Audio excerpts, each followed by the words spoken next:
Hey good people, and welcome back to the channel.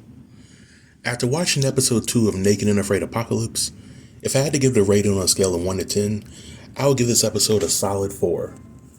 There were a ton of WTF moments throughout the episode, and some of my predictions from the last episode had come true. Over the course of this video, I will discuss my thoughts on the important events from the episode, and I will discuss my thoughts on the changes to the new teams. So without any further delay, let's jump right in. In my opinion, the biggest highlight from this episode has got to be the split between Joe and Kel. In this episode, tensions come to a head as Amber sat Joe and Kel down for a come-to-Jesus moment of sorts, which in my opinion was a huge waste of time. Joe tries to get Kel to see his point of view on the tension from the last episode, and Kel feels that she was done wrong by Joe. Joe then comes up with a solution that the two of them should keep communication to a bare minimum if they are to make it to the end of the challenge as a team. Kel seemed insulted by the idea, because she seemed to be more interested in changing Joe's mind than meeting him halfway on his concerns. Nevertheless, Kel refused to tap out of the challenge and go home. Instead, she wanted to venture off and find another camp that would accept her. Now, in Naked and Afraid Castaways, there were a few cast members who ultimately left their original camps to merge with another camp, but this was done out of necessity, or more of a necessity than was being shown between Kel and Joe. And it was also done well into the season versus a few days into the challenge. But the first WTF moment for me would have to be Amber's decision to walk with Kel to find the other camp. Amber at this time has one functioning eye and another eye that it was infected.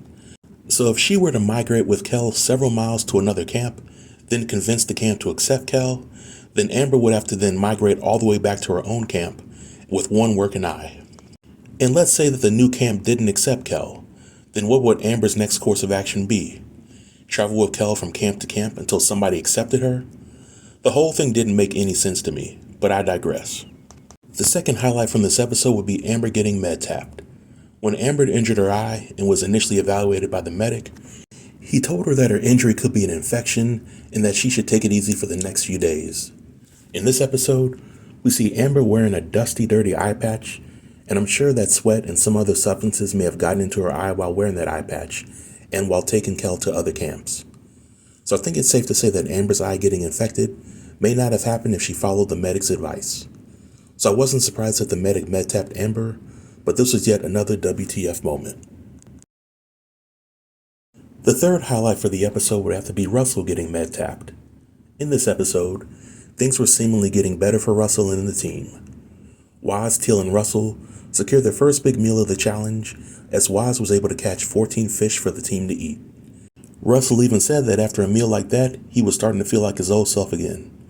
But sometime after that, Russell started to feel under the weather and he wasn't able to help his team build a better shelter. Later in the episode, Russell had a panic attack and he was evaluated by medics with no further issues. Russell still decided to tap from the challenge despite being medically cleared to continue, and I think it was for the best. In my opinion, Russell tapped out because he didn't want to be a burden to his teammates, and his teammates were getting tired of pulling his weight. Going forward, I think that Russell will be willing to do future Naked and Afraid challenges if given the chance. The last highlight for the episode would be Steven, Frank, and Alexa's team continuing to thrive. In this episode, we see the team hiking a mile to the secondary water source. Once they arrive at the water source, they learn that there were signs of wildlife all over the place. The group spots an invasive monitor lizard, and I didn't know that some monitor lizards can hold their breath underwater for up to 30 minutes. Frank also spots some warthogs near the new location, and although he fails to snag a warthog with his bow, Frank at least knows that the new location is prime real estate for the group. So now it's time to talk about the teams going forward, and I want to start with the strongest and then move to the weakest. The strongest team is of course Steven, Frank, and Alexa. The chemistry on this team is off the charts, and I see this team continuing to do great things. I believe that either Frank or Steven will get at least one big game animal before the challenge is over, and I don't foresee anybody on this team tapping out before the end of the season. The second team is of Waz and Teal. I think that Waz is a powerhouse of a survivalist, and Teal complements the energy that he brings to the challenge. I do feel that Waz and Teal are a bit cutthroat when it comes to their attitudes towards Russell, but when it comes to the concept of survival, sometimes being cutthroat is the only way to ensure one's survival. I see much potential for this team, and unless somebody suffers an injury, I expect Waz and Teal to make it to the end of the challenge. This new team might be a shocker, but I gotta select the team of one, which is Joe. At the end of the episode, Joe was left all alone, but sometimes less is more. Joe is still a powerhouse of a survivalist, and he only has to worry about feeding himself versus 2 other people.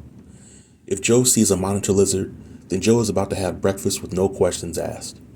I do believe that over the next few episodes, Joe will eventually merge with another camp. I'm thinking that Joe will merge with Waz and Teal so that their numbers will become more even. And once he is with Waz and Teal, Joe will begin to thrive again in a group setting. And lastly, there's the team of Wes, Miranda, Steve, and Kel. First things first, I gotta tip my hat off to Wes for accommodating Amber's request to keep Kel. It was an honorable thing to do. However, the team has limited food and resources to share, and with the addition of Kel, they now have another mouth to feed.